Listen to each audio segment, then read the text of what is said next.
Donny. Rip apartment for Donny. Go for Donny. Wardrobe for Donny. Go for Donny. Steve for Donny. Go for Donny. Holy shit, guys. Today we have on the show Steve Rankin. Steve, how in the hell have you been, my friend? I'm good, mate. I'm good. Good to see you. It's been a while. It's been a few years since we've seen each other and hung out. I want to say last time was in Mexico. But before that, guys, stay tuned for Switchy Channel 2, where we're going to get a chance to ask our guest, Steve, some more questions about him to see what he's been up to and to see what's going on in the world. So Steve and I, just so everyone knows, well, let me get back here. Let me just explain Steve Rankin for you. Steve, he's credited. He's an award-winning executive producer known for his work on survival and reality television programs. That's how I met him. He's a veteran of the television industry with over 20 years of experience producing for major channels like the BBC, Discovery, and National Geographic. Some of his projects, I think everyone knows. We'll just start with Naked and Afraid, Man vs. Wild, Naked and Marooned, Chef vs. Wild, 7 Toughest Days, Ultimate Ninja Challenge, and Shark Week. Have I forgotten anything in there that you can maybe throw at us? Oh, not in the survival space, but yeah, I've just finished a show for Apple TV about soccer, about Major League Soccer. Football, as we call it. Football. Wait a second. So now we're going to talk about this on Switchy Channel 2 when we switch over. Sure. But so you're now with Box to Box. Is that correct? No, not finished. Done. Oh, you're finished. Okay, so you did a show with Box to Box. Yeah. Got it. I cannot wait to hear all about that. So, Steve, the show is about some fun and crazy behind-the-scenes stories, and you did several years in the jungle, in the bush, in the desert, on the water. I'm sure out of all that time, you might have a funny story or two or crazy story from your time out there. Yeah, I still haven't got my laundry back, by the way. Oh, shit. Damn it. Remember that? I was hoping you'd forget about that. Yes, that's right. That's right. That we're down in Chetumal. Yeah, I was in Mexico. I was just checking the email for the link to get on the podcast, and I don't delete my emails. I'm not very good at it. And there's the email chains, various email chains from you. One of them was laundry. It's like, Johnny, where's my laundry? Oh yeah, I'll have it cleaned and pressed for you when you come back. I think it went missing, didn't it? Didn't it go did, missing? Yeah. My Prada combats, they disappeared. Was that the time? Was Martine with us? And or maybe that was a different shoot, and she was. I think that was a different shoot. We were up in we were scouting, and she used the restroom in Tulum and set her purse down, and then walked away and immediately remembered, and then it was too late. Her purse was gone, and her passport was gone. So we had to do a funny little thing, get her to northern Mexico and get across the border. So it was crazy. God. Crazy stuff like that. Crazy. It's always a risk, isn't it? Always a risk. So that was when we were together. We were together down in Chetumal. And let me just back up first. So I was a production manager. So I was assigned to a show. And the show that I was on, we were filming in southern Mexico in Chetumal. And so Steve is our executive producer, so he would come out and check it out and be with us. And so he came down to Chetumal with us, and we had such a great time. I mean, just for me, I think one of the highlights out of pretty much all of my production stories is when we were on a boat, and we can talk about that boat ride, because that boat ride from Chetumal out to Chetumal Island or wherever we were filming was just horrendous. And coming back, I don't know if you remember, but we had a pod of dolphin that were swimming with us on the bow of the boat. And it was just so magical. It was such a cool moment to share, because I've never had that happen with dolphin before. Yeah, I remember that vividly. It was just the most epic ride. We just saw the dolphins, saw the fins breaking the surface of the water, and we're just cruising along in this little boat. And I remember just hanging over the prow of the boat. We were all there, weren't we? Just like hanging out. You could almost touch them as they were just like playing around. Yeah. That's one of the great joys of this job. It's like you get to go to these incredibly cool places, and you do silly shit and you do crazy stuff. And it's hard. It's not easy. It's not like we're on vacation, but you get to see some of the most amazing places in the world that you just wouldn't get a chance to do otherwise. Yeah. And you get paid for it as well. It's amazing. And it's so funny you say that, because on just a few of the past shows, I've talked about that and how lucky we are, and always trying to tack on a few days to a trip. Or I was in Colombia filming and, sent the crew away. We were packing up gear and we were on this private reserve. It was amazing. And they were like, would you like to go on a sunrise horseback ride tomorrow? I'm like, yeah, of course. First time I've been on a horse in probably 20, 30 years. Just like riding a bike. And it was amazing. And then they took us and he was like, okay, we're going to start running. I'm like, what?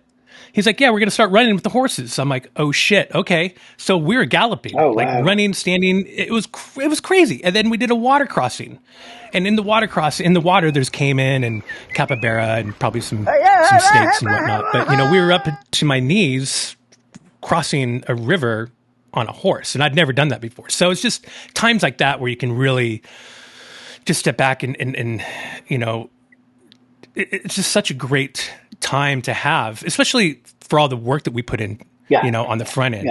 It's kind of like a little prize or a little present at the end. Absolutely. Yeah. If you get a chance to do it, it's wonderful. And it's interesting. Like I was thinking about it, it's like one of the things I always was very conscious of when you're out in the field is when you've got a team with you, whether it's a big team or a small team. And everybody is like super focused because, we're professionals. We're good at what we do and we have to be very focused. It's very different filming in a remote location compared to, anywhere like domestic. And I'd say when I do my little speech to the crew is like remind them to actually look up and just take in what you've got around you, where you are. Because especially when you got to move up on foot a lot, you sit there, you get out the vehicle, and then you go on your big hike or whatever it is, and you end up just like looking at the boots of the person in front of you, and you just are like, FML, get going. And I would say, like, you just look up. You can be in some of the most beautiful places in the world, with epic scenery and nature, and just take a moment to, have a little bit of gratitude for being there and enjoy it. Just take it in, and it makes a huge difference. It's so hard though. It's so hard when you're walking through, like you said, when you're following people, you're walking through the jungle, you're trying not to slip and fall. You're watching your footing, you're looking out for things maybe that you don't want to step on or around, as we'll allude to here shortly.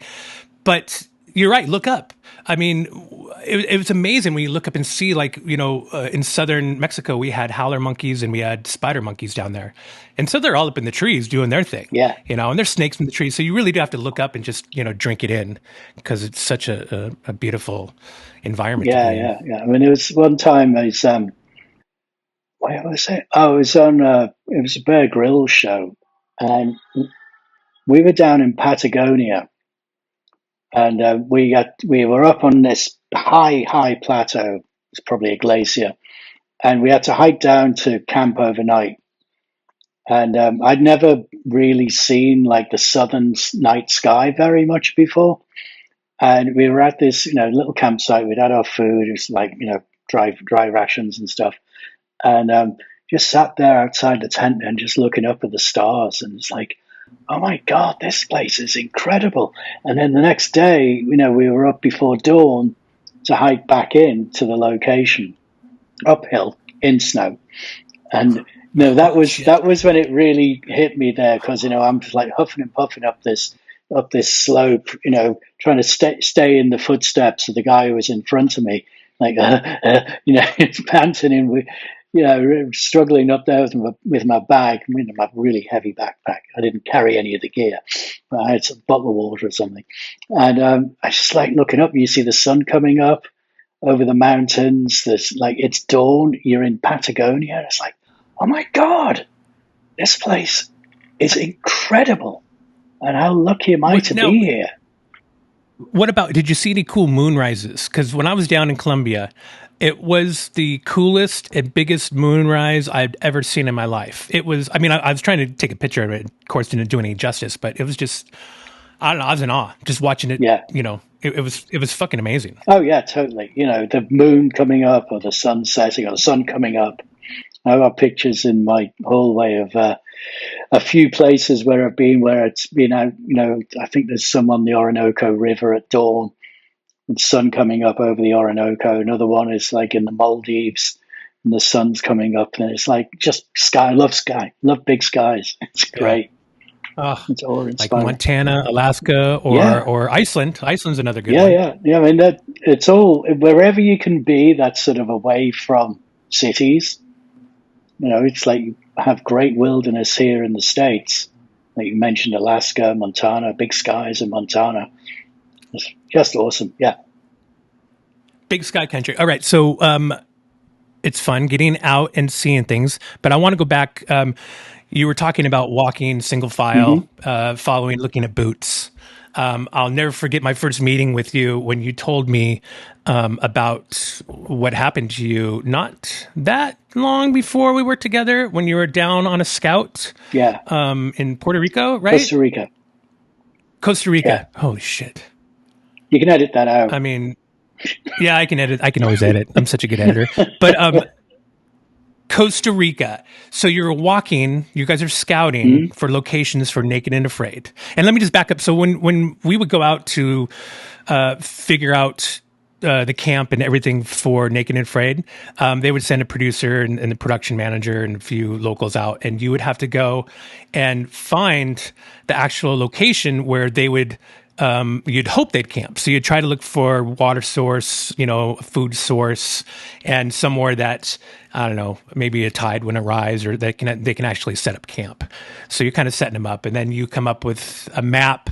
You map it out from where they're going to be inserted to where their camp is, and then you come up with a plan for the extraction point. So you're doing all this stuff on the front end trying to figure this out. So Steve was on a scout down in Costa Rica, scouting, looking for these locations. Is that right? That's right. Yeah. And so that's my cue. So the story goes. I'm just going to rewind a little bit on this. This is like the first season of Naked and Afraid. So it's 2013, and it's a brand new show. No one really knew what we were doing, what we were getting into. I mean, really good experienced team. But with any new show, it's like it's a brand new thing all the time, no matter how much experience you've got. And we had this like crazy aggressive schedule. And I'd already, this is in March, and when it started in location scouting in January, I'd been to Tanzania, Panama, the Maldives, and got back from the Maldives, touched down in Costa Rica, and went into a scout. And Holy crap. I worked it out. I'd spent no more than 48 hours on the ground in LA between January and March that year. Wow. It's like, and so you're scouting, you go on front loading, scouting for all the scout, episodes then? Scout, and set it up because it was very new. So I was spending a lot more time on location just to get things up and running. The first one, I was there for the whole month. And the second one, it was like just over 10 days. And the third one was a week. And so here I am in Costa Rica. So I've touched down, jet lagged to all hell. We get up, have some sleep, get up next day, we go off on the scout. And off we are. So it's early morning, hiking through the jungle, beautiful, pristine rainforest. And we're just at the sort of top end of a fairly steep-sided valley. And I can hear the stream below us.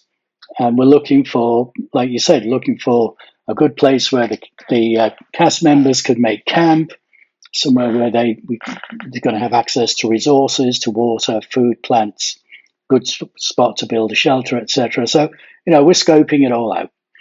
And it's me and the production manager, the DP and the audio guy, and a couple of local guides as well, and the producer. And so we're all walking along single file. And I remember thinking it was a beautiful morning. It was cool. was clear and crisp. It hadn't got really hot and sweaty and humid at this point. And just listening to the bird song and the frogs and all of the insect life, the jungles coming alive in the morning. And I remember thinking, wow, this place is so gorgeous. It's almost like it's too nice. It's too benign. I think the cast are just going to kill it here. They're going to have it easy because there's so much food, resources. It's going to be awesome. And we were clambering over this fallen tree, and there was one of those black palms in front of it. The ones with all the spikes. Look God, I hated it's those. one of them. Yeah. So it's everyone's watching that. Don't get hold of that to steady yourself. So we clamber over this big fallen tree. And I'm on the tree, and I jump down. I just a quick look below me before I jump, because you always look before you jump, so you know where you're going.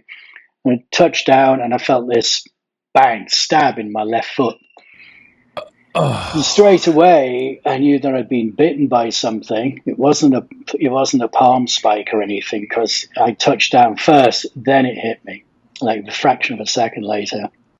And I was like, oh, shit. And I jumped away, and I saw this tail or something slithering under the tree.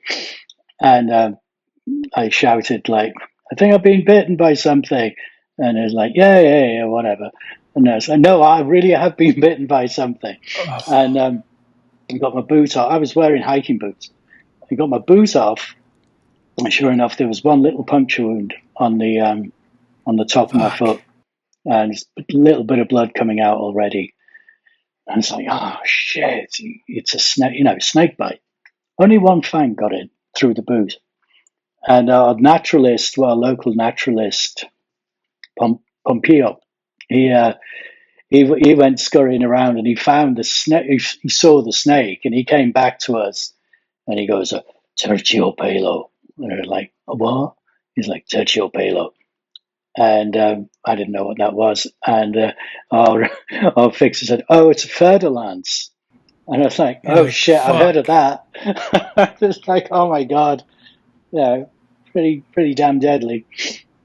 And I was like, shit, what are we going to do? So quick reorg. We were very middle of nowhere. We weren't on a trail or anything. And so we had to hike out. And, Chris, the PM, had a GPS, and he could see where the nearest trail was that we had to get to. So we sort of basically bushwhacked through the jungle to get to this trail. And the guys cut some tree poles, and we lashed our ponchos and backpacks together. I made a little stretcher, put me on that, and off we went. And at that time, it was well, this is serious, but it's probably okay. It was only one fang. I didn't feel anything other than the initial stab. And remember, it was Derek Carver who was the DP, and he says, breathe, just breathe. And I'm like, yeah, okay. Trying to regulate my breathing, slow my heart down. Heart rate. Yeah. Stop it all pumping around. And anyway, they got me on this stretcher and then started to cart me out of the jungle. It's heavy. And then the pain started to kick in, and it was started in my ankle. And it was they talk about pain being, is it a throbbing pain? Is it a burning pain? Is it a stabbing pain? It was all of them. It was throbbing, burning, stabbing. Oh, God. And it was getting quite intense in the ankle. I was like, shit, I think it's not a dry bite. That's for sure. There's definitely something going on there. And they're trying to sort of drag me back into the, back to a dirt road. And we didn't have any cameras with us. And I remember saying to the producer, Matilde, I said, is anyone filming this? And she's like, no, we're trying to get you to hospital. And I said, yeah, no, but we got to record this. This is story, story head on. It's this is story. This is really important. Not about me, but it's this is how dangerous it is. And so they started recording bits on their phones and stuff like that. And we managed to get some footage of them carting me out of the jungle. So they got to a dirt road, and I managed to get on the sat phone and get a vehicle to meet us. And they drove me back to the lodge, and they helicoptered me into San Jose. And that's How much time passed from the time you were bit to it was you got on the about helicopter? 3 hours in total. Holy shit! Yeah, 3 hours until you were door airlifted. to door. Yeah. Oh, door to door. I mean, Okay. the helicopter ride was like 20, 30 minutes tops. We were on the other side of the country, but it's only a small place, thankfully. So, they got me into San Jose, and very cool helicopter ride. It's like skimming over the jungle and then go onto the top, land on the top of the building of the hospital. But the pain by this time had spread from my ankle all the way up my leg into my thigh. And the whole thing was like it was on fire, and I couldn't even put my foot down to rest it on the floor of the chopper. It was I just had to sort of like hold it up off the floor. So even any contact at all was like just pain I'd never ever experienced before. And so they got me into the hospital, and then they hit me with all sorts of drugs, with anti-venom, painkillers, antibiotics, stuff like that. Wired me up to a bunch of monitors and got fluids into me and stuff like that, and then monitored me. And you think, okay, well, dodged a bullet. That's okay. I'm getting good healthcare, great healthcare in Costa Rica, thankfully.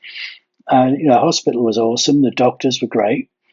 And after the wet leg had swollen up twice its size by this point, and the doctors were concerned that the fluid, the swelling in my leg, especially around the knee, was going to do damage to the tissues and all the ligaments and the tendons around the knee.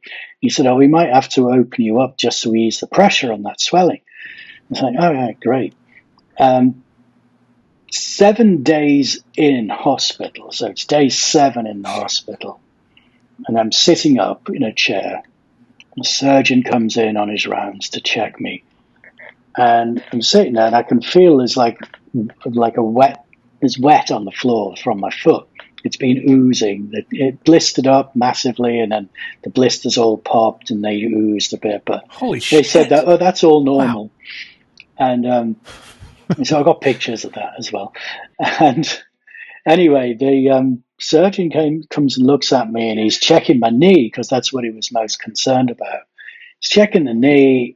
And then he looks down, he looks at this pool of stuff that's collected around my foot, and he looks at my ankle, and he said, we've got to get you to the OR, like, right now. I was like, what? Shit. So they prepped me for surgery, wheeled me out. I came to several hours later. Jesus. Didn't know what the hell had happened, but the look on his face said a lot. I thought I was out of the woods because it was a week since the bite. And then suddenly there was this crisis started. And I remember coming out of the surgery, and they wheeled me back into the room, and just looking down at the foot of the bed to see if there were like 2 bumps there. You're like, oh my God. Like, okay. What a feeling. Yeah. Oh my God. And there was this huge dressing on my left foot.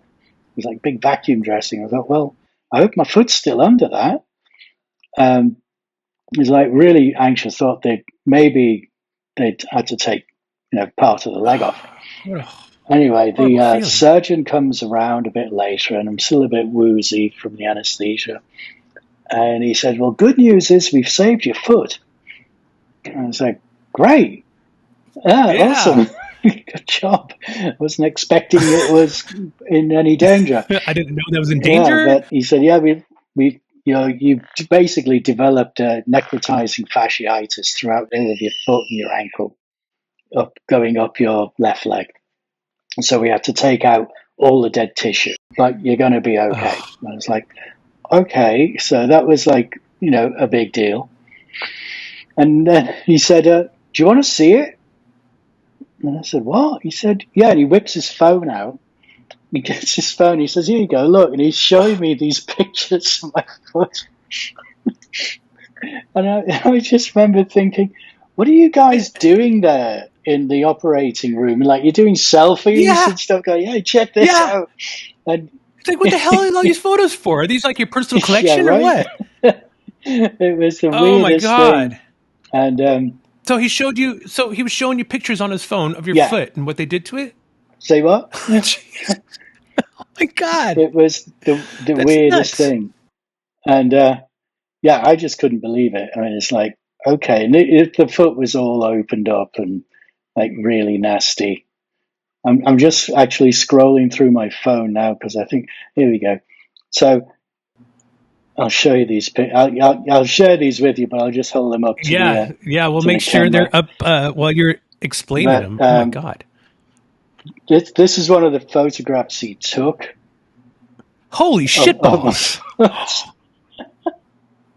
Holy shit. Those are your They're bones. my tendons. Oh, they're tendons. Holy crap. This is actually later on. There's another one there. Whoa. So, okay. So that's why you needed that skin graft.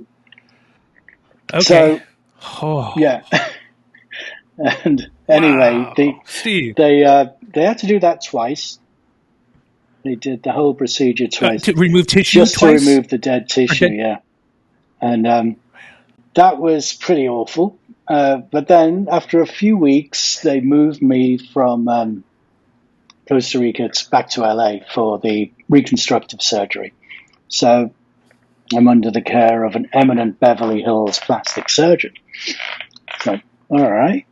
Wow. I mean, so I have to look at the timing on when we were down in Mexico together, but it wasn't, I mean, you were still putting your foot a year up. later. You would have to keep your foot up at times. Was it a year? Later, oh my yeah. God. Oh, that's crazy, man. I mean, you know, I think that was maybe my second episode. And then after you told me the story, and I'm just thinking in my head, I'm like, man, I'm a fucking idiot the way I'm just moving around the jungle, chopping shit up, like really thick brush, just like do. And we had fer-de-lance. We killed, I think, one or two in our camp, that would come. And they're little gnarly fuckers, Oh yeah, aren't they? they're like, aggressive. Most snakes aggressive. won't bother you. They'll just try and get out of the way. But Fer-de-Lance are known for being aggressive. They'll go for you. It's like, but I think that's what happened with me because it was asleep under its tree, minding its own business in the morning because it hadn't warmed up properly. And I think the first few people had gone over the tree, woken it up.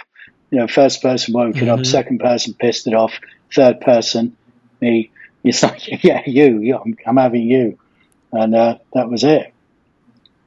Oh my God, Steve! It's fucking nuts. I can't believe that happened to you. And I mean, thank God you're okay, and you survived all of this. And but Jesus, fuck. I mean, and I will say that after that, every safety briefing that I've ever had on any show where we're in the woods, in the jungle, climbing over trees where there might be something under that tree, I always reference, make sure you look down, you don't step over it, you step on top of it, and then go over, because you can get bitten. But fuck me, man. Well, that's a crazy ass story. Yeah, it took 2 years to get it all sorted out. I had multiple tissue transfer grafts and stuff like that here in Cedars to correct it because obviously that hole that big couldn't have a skin graft. There's just you wouldn't get any growth on it, so they had to transfer muscle. So they took a chunk of my left quad and basically sewed it onto the hole, so it got blood supply and nerve connection and stuff like that. That's amazing. And it's like you got back up on that horse and you just kept going too, because it didn't shy you away from getting out there in the jungle and keep doing it. No, not at all. I mean, maybe more alert. We can get quite glib about being in nature as we do. We do it for a living, and so we're used to the hazards and we talk about it, and we're aware of it. But I think what made me the biggest sort of thing I took from that is a respect for nature. It's nature is what it is. It just is. Yeah. It's not gonna hurt. It's not gonna hurt you or help you with any intention. There's no intention in nature. It can be your friend or your enemy. It's up to you how you deal with it. And nature it's just nature. The snake had no ill will towards me. It was defending itself. Yeah. So All the that's spikes and spines on all the everything's trying to stay trees and alive. branches, everything out there is just trying to stay alive. But man, it does sure feel like everything in the jungle is trying to kill you or hurt you when you're out there. I mean, but I say that to the survivalists on the show, though. It's like, look, nature can be your enemy and your friend, but if you push against it, if you try and tame it, because you get some guys will go in, they'll beat in their chests and go, "Oh, I make the jungle my bitch," and they're like, "Yeah, sure, all right, I'll give you 48 hours." As you crumble. As they crumble from I don't know, a severe sunburn or trying for your mum. Putting their camp next to a chichin tree or some shit. Yeah, exactly. So you work with it.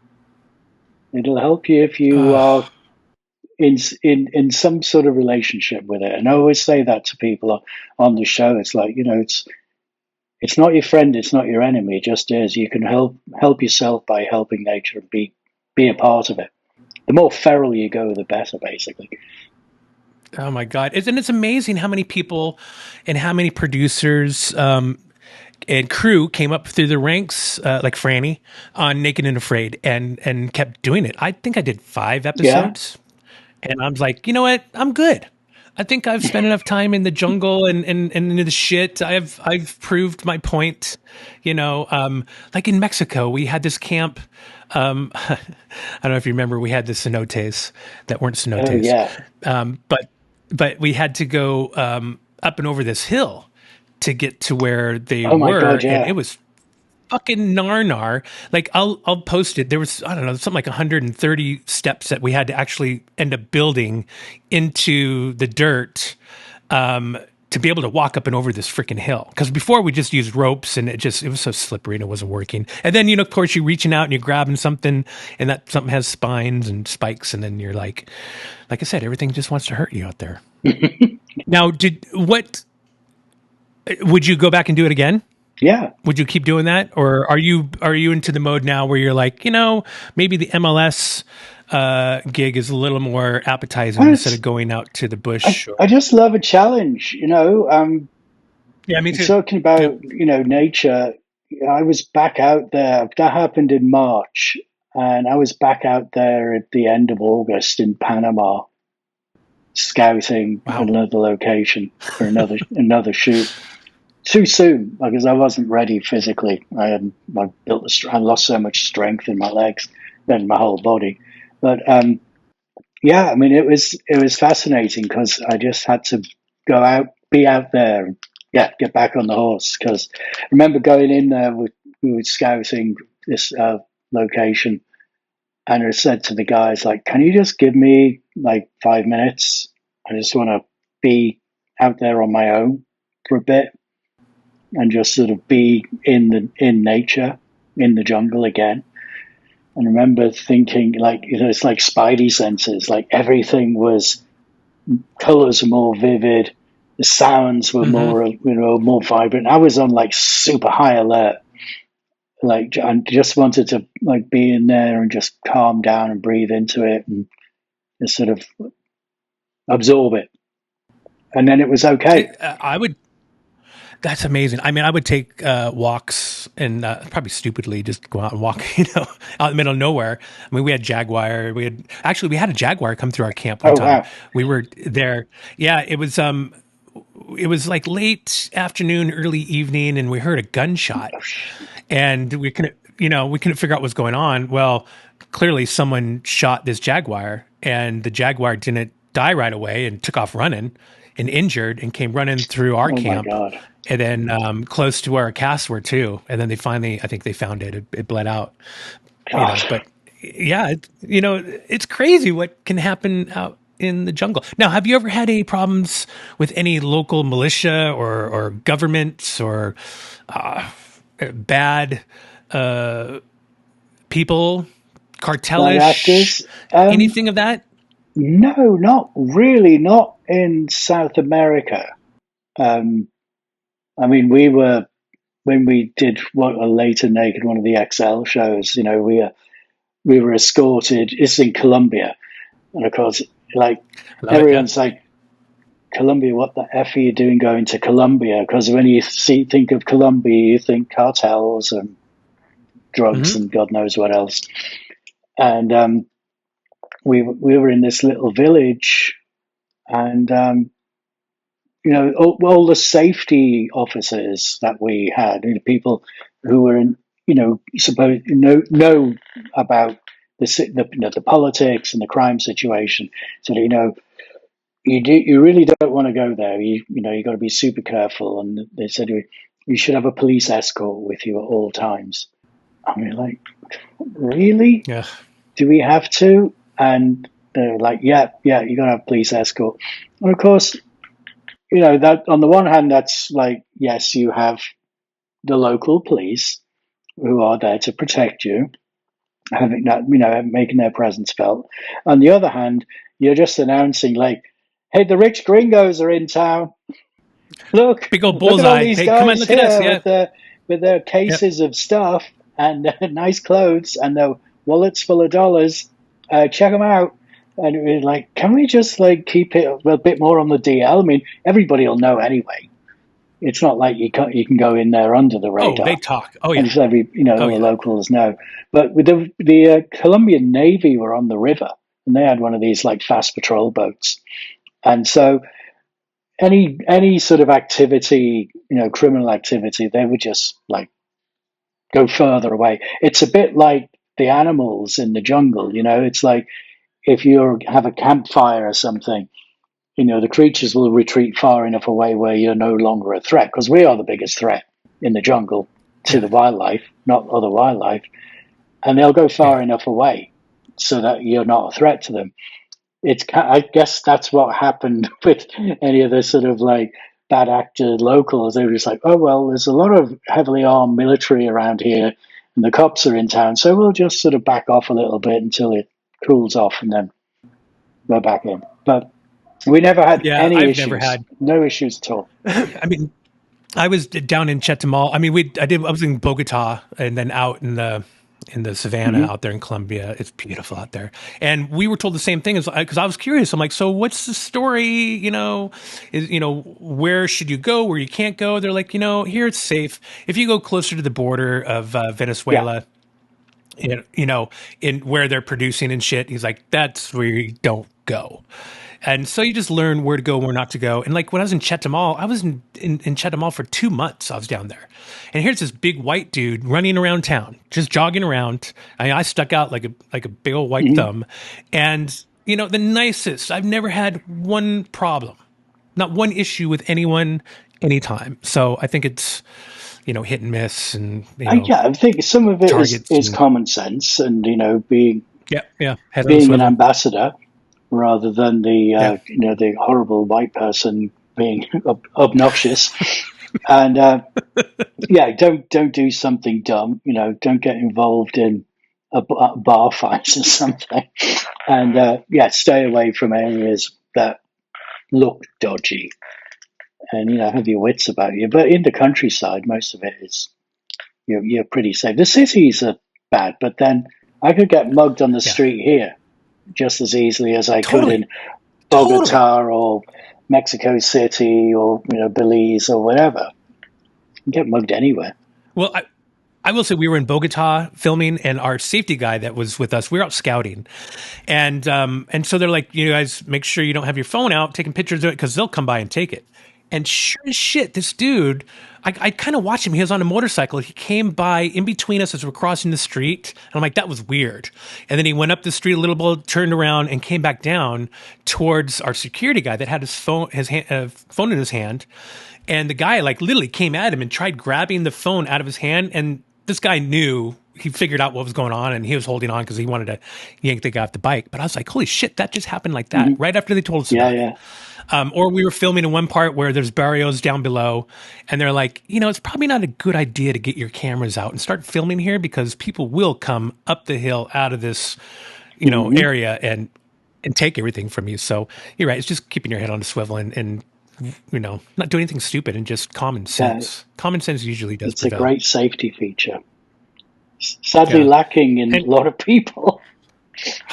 Isn't it sad? Like there's a lot of people that you're just like, really? Like really, you're going to do that? Like, where's your common sense? Like, they just clearly weren't taught it. So one other cool thing, or time that I spent with you, Steve, was when we were in Chetumal and we went out for a lovely steak lunch. It was amazing. It was an Argentinian place. Oh yeah. And we had some Malbec. And I'll tell you, I think that was the first time I've ever had Malbec. And yep. And ever since, I love Malbec, especially paired with a good steak. God, so yeah. I thank you for steering me in that right direction. Oh, you're welcome. That was a good meal. We had some great food there. I mean, that's another great opportunity we have is you go to these places and you don't necessarily go to the fine dining restaurants, but you get, into some local hostelry, a local restaurant or whatever, where the food is amazing. The fish is just come off the dock. The meat's super cool. It's beautifully prepared. And I just love it. I mean, I'm a bit of a foodie, so I really enjoy whatever opportunities I can get to, taste the local food, the local produce. It's just amazing. Had some very epic meals. We had this a caterer. I mean, I don't even know what kind of shack they were preparing our food out of. I went up there and saw, but the food was amazing. I would go up and get a tomato just about every day. I'd hike up to where they're preparing the stuff and get a tomato and some salt, get some potassium back in me. But man, it was amazing. I mean, having to eat under the mosquito nets, that was always fun. But yeah, exactly. But that food was amazing. Probably the best catering I think I've ever had on set was in Iceland. We were up on a glacier on a Top Gear shoot, and the caterer brought out some squid ink pasta. And I'm like, what is this about? And it was so fucking good. Oh, wow. So it's always nice having, good catering when you're on set. Oh, God, yeah. It makes a difference, doesn't it? Well, that's like high-end Top Gear, You're mixing it with the big boys there, aren't you? I mean, I don't know if it's that high-end. I mean, we did a lot of Panera lunches, as well. So maybe it balanced out. Now, what about, we can talk about something else. I'm sure you have one more story, but Naked and Afraid just sticks in my head. Some of the crazy shit that I had to see, which I know you've seen in person and in cuts, it was just nuts. Like, I tried to explain to people, whenever someone had any type of medical attention, you had to shoot it with a camera. You had a producer cam. And some of the shit that I had to see, like ticks in some strange areas getting plucked out of, was just, I just can't unsee that shit. Oh, yeah. Really gross. Have you had to witness? I mean, I know you have, but anything stick out that you maybe saw? There was one guy, this is going back to the early days, was in the Maldives. Then we had this guy who was he an ex-army ranger or something? It was a sniper. So hardcore dude, big fella.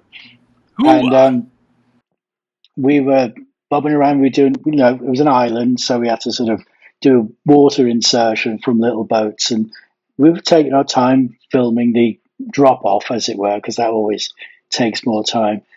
And I remember saying to him, you should cover up while we're waiting to reset cameras. You're going to get burnt. We're on the equator. You're going to get fried here. And he's like, no, I'm good. I'm like, all right, fine. And then they had to land on one island, then do a swim to another island, which was half a mile, 3/4 of a mile across. And so they did the swim. They get onto the main place where they were going to make camp. And we left for the day. That was it. It was dark, so crew take off for the day, leave the medic at the bush camp. And the next day, I got a call from the producer. I was back in our base, and she's like, Steve, cast member wants to tap out. And I said, oh, fuck, it's day 2. What? I said, well, what's happened? She said, well, he just wants to go. I think you better come over. Okay. So get on a boat, get over there, and he's in the bush camp with the medic. And medic has said, I just said, what's up? And she's like, he's got 3rd-degree burns on his body from the sun. I was like, oh my God. And I said, where? He said, on his back and his shoulders and his testicles. I was Oh, shit. Oh, that's no fun. None of the bitten berries. I know.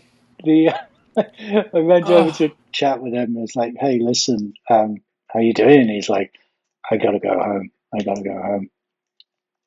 I said, yeah, you got very, very bad sunburn. He said, yeah, it's brutal. He said, my balls are swollen up. They are red raw. I can't sit down. I can't stand up. I can't. It's just agony. And shit. I said, yeah, I know. That's really, really rough. I said, look, it's sunburn. It will settle down in a few days. We can give you some like topical painkiller and stuff. Put some gel on it. Treat the burn. And he's like, yeah, no, I gotta go. I'm out. I'm done. And as part of the job, it's like sometimes you got to be psychologist, sometimes the diplomat. Yep. Sometimes the drill sergeant, and I'm not proud of it. Sometimes I'm being manipulative, like in this way. And it's like, yeah, okay, well, look, we can get you out of here and get you back to the capital and get you on a flight home. And he said, okay, yeah, I want to do that. I said, okay. So when you get home, right? He's yeah. And I'm sort of like looking down like this, not really making eye contact with him. I said, you're going to get home and you're going to probably go out for a drink with your ranger buddies, aren't you? And he's like, yeah. Oh, good one. And I said, so they're going to say, hey, Joe, how did it go? I'm naked and afraid. Did you kill it? And he's like, yeah, no, I had to quit because I got sunburn on my balls. And I said, and I looked up at him and I said, you're going to say that to your ranger buddies that you quit? You quit because of sunburn? And he looked at me and he looked down and he's like, that's pathetic, isn't it? And I went, mm-hmm. And I said, look, we try and make you comfortable, give you pain relief, but you want to stick it out, don't you? You don't want to go home to San Diego, down to Camp Pendleton and say to your mates, I quit because of sunburn. And he's like, nah. All right, okay, let's do it. So fuck. Good call. He got back in and he stuck it out. I think I've seen that episode. I think I know the episode you're talking about. And so what you said about being the drill sergeant, the therapist, and all of that, I had to talk to a few of the castmates and keep them from tapping out. And in the moment, you're right. It feels kind of weird. You're like, oh man, I mean, I feel bad trying to manipulate. Mm-hmm.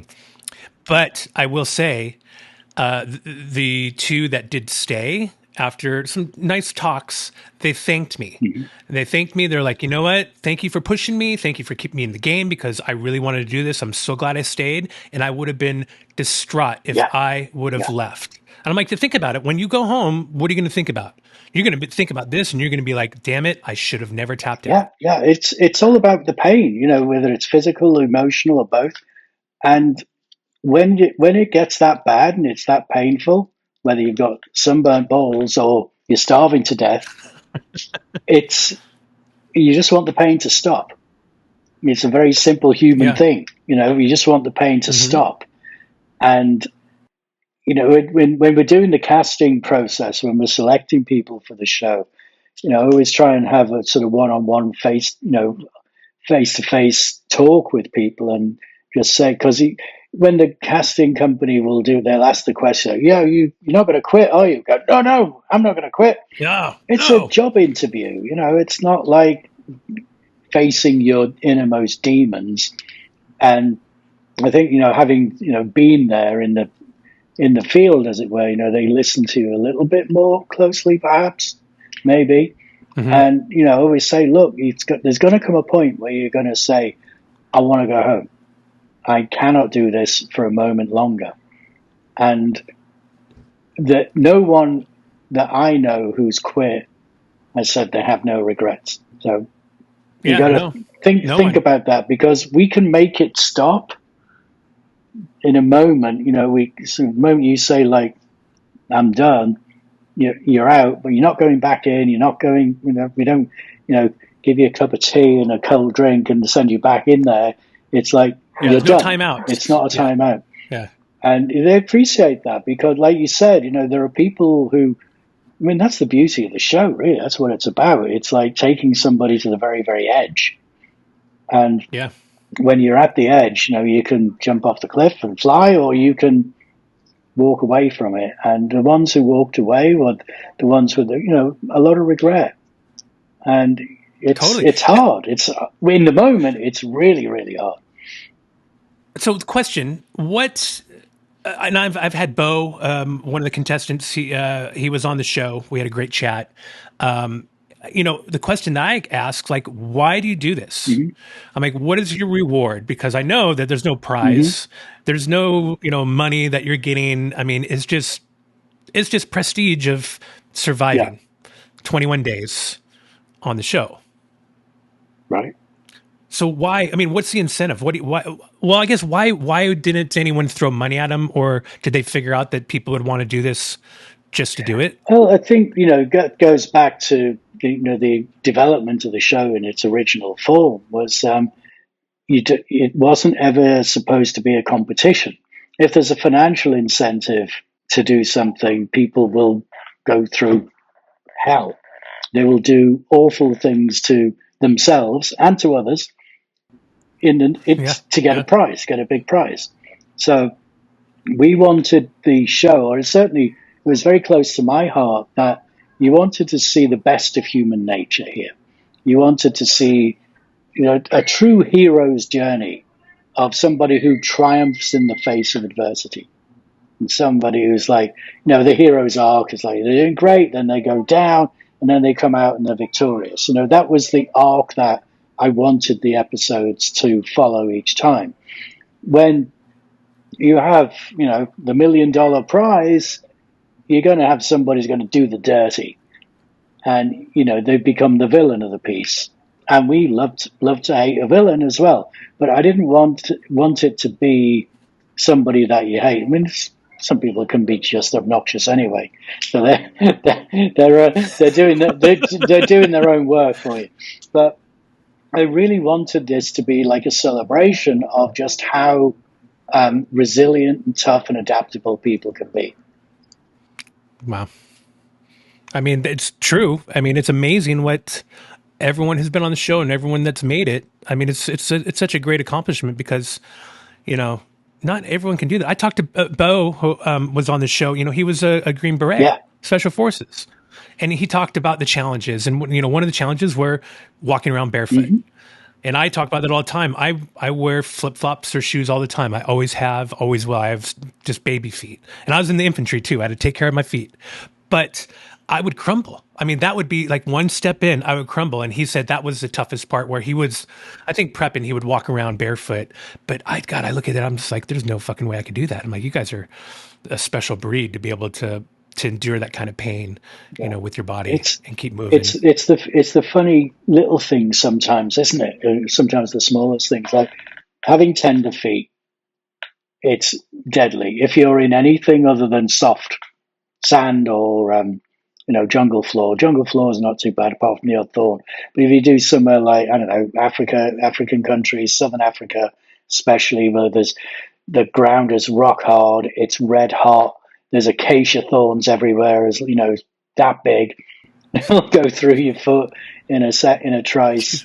Everything's sharp. It's nasty. If you got tender feet, it'll just floor you. And then, of course, it's the smallest things are the worst. It's the bugs.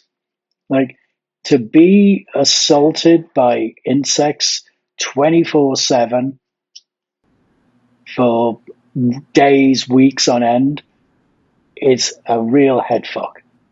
I don't know how people do that. And the hardest thing for me was not being able to guide anyone, just to sit back and watch, right? Because that's our job. And when you'd see people, you think they're survivalists. I don't know. To me, a survivalist, you're sleeping during the day, and you're not hunting or fishing during the day. I'm not an avid hunter or fisherman, but I do know that trying to hunt midday or fish midday, you're not going to catch anything. So it always I always wondered why that most of these people would do the opposite. They would hunt and do everything during the day, and then at night they would try to sleep and keep their fire going and freeze and fight off all the bugs. Before we leave, what do you think would be the better option? Wouldn't it be to survive during the night and to hunt during the night? The better option is, going back to what I was saying earlier about, forming a relationship with nature, is to get in sync with nature. Dawn, dusk, yes. Nighttime, yes. Heat of the day, rest. What do the animals do? They hunt at dawn, they hunt at dusk, they hunt at night. As a predator, as a human, you're supposed to be the apex predator, then get smart, get nature smart. You can have all the knowledge in your head that you like, but you get nature smart, you're going to get in sync with it. And that's when you're going to be more effective. And you're going to get some sleep. It makes sense. I mean, I wish more of them would have done that. But, well, hey, this is the part of the show where I have to tell everybody that this is not only an audio podcast, Steve. This is also a video podcast. I do have my YouTube channel at Go for Donny. I also have a website, gofordonny.com. And on that site, there's some fun pictures, a lot of videos, a couple of blog spots. But I also have some swag. As you can see, I'm wearing my Go for Donny blue hat I got right here. We got some black ones. We got some fun stickers too. So you can always put, a nice little Go for Donny walkie sticker on your Pelican case, or on your bag or on your mug, what have you. Come check it out. It's all there. And I want to remind everyone that to stay tuned for Switch to Channel 2, because after this, we're going to be talking to Steve and asking him a few questions, get to know Steve a little better, and see what you've been doing and what you're doing next. So make sure you guys check that out. So thanks for listening, everybody. Steve, thank you for coming on and sharing a few of the stories. I mean, I really appreciate it, and I'm so glad because we haven't talked in years, and it's so good to see you and chat and catch up and just hear some fun shenanigans. So thank you, everybody. And Steve, just remember what my mother-in-law always says. She says #HTFU, harden the fuck up. That's what she always tells me. So but thanks, guys. Don't forget to switch to Channel 2. Thanks, Steve. Good seeing you, man. Too. I appreciate it. Thank you. Thanks for having me on. Take it easy. Cheers. Production for Donny. Go for Donny. Locations for Donny. Go for Donny. Habitat for Donny. Go for Donny. Hey Donny, what the hell are they doing?